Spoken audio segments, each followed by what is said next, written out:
Every parent at some stage in the journey of raising their kids is scared witless, has no idea what to do, no idea what to say. So don't ever feel like you're the only one that's had this experience. Everyone has this experience.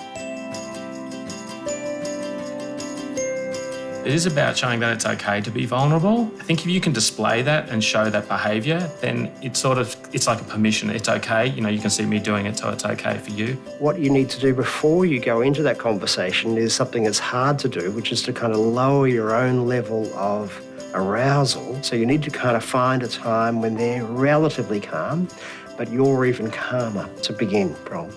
I had to check my emotions as well. I had to keep calm, not be frustrated with the way she was feeling. It's a bit like fly fishing. So you put some bait on the line and you dangle it in front of their nose, and then, sometimes it'll be taken, but most times it'll just stay there dangling for a while and you whisk it away.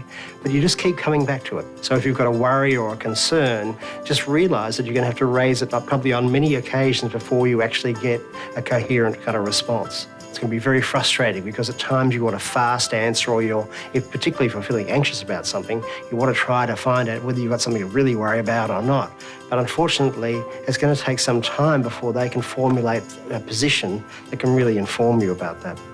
Try again the next day and the next day. You've got to keep having a crack at it until you get the conversation going and you find out it might end up being nothing. You've got all worried about nothing, but it might end up being really important. If you want your young person to get some help, that's far more effective to really blame yourself, really, and to say, look, I don't know whether I'm crazy or not. I don't know whether I've got something to worry about, and I really love you, absolutely, and I want to make sure things are okay for you. So I would like to ask you to come along so I can actually sleep at night. It actually allows them to help you out. If she'd flat refused, I probably would have gone to see her GP myself and said, this is what's going on, what do you think I should do? Because I probably wouldn't have had a lot of solutions. With kids today, the 1300 number counsellor, the website, would be something that would be less confronting than perhaps the actual face-to-face with a counsellor or even a GP. Now, obviously, of course, there are times when the kid will arc up and say, I don't want to go, I don't want to talk to those kind of people and so on. And generally I just say to parents, well, make a deal with them. Say, just come once. All you have to do is come once, and then it's up to you. And from that moment on, it's the therapist or the counsellor's job to really engage that young person. One of the strategies we used was to actually do the background work initially for him. We went to seek the advice of professionals. We went to see them, see if they would suit our son. And so we did the legwork for him, rather than him having to go and see lots of people that may not be suited.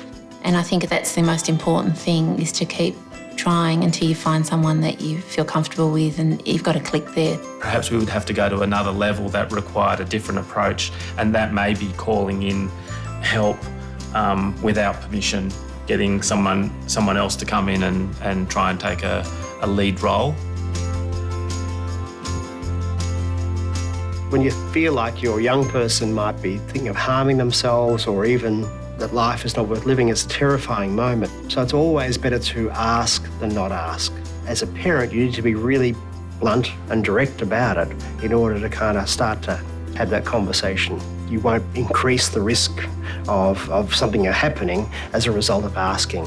The sort of question that I would probably say parents should ask is something like, you've been seeming pretty sad or angry lately. I'm wondering if you've ever felt like you feel like hurting yourself or doing something like that.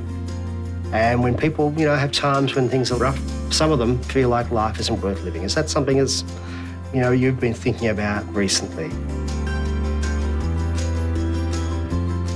Well, if a young person says yes to either self-harm or suicidal thinking, of course you've got to act, and you've got to act pretty decisively and quickly. In terms of suicidal thinking, I guess it's worth saying, how confident are you that you can keep yourself safe at the moment, tonight, today? And so you really need to know. And of course, if they say that they don't feel confident they can keep themselves safe right now, you really need to act that straight away. You need to kind of take them to an emergency service and really get them some assistance straight away. If they are able to guarantee their safety, that's okay to pause the conversation. Say, look, can we return to this in a bit? I don't want to basically pick up on it.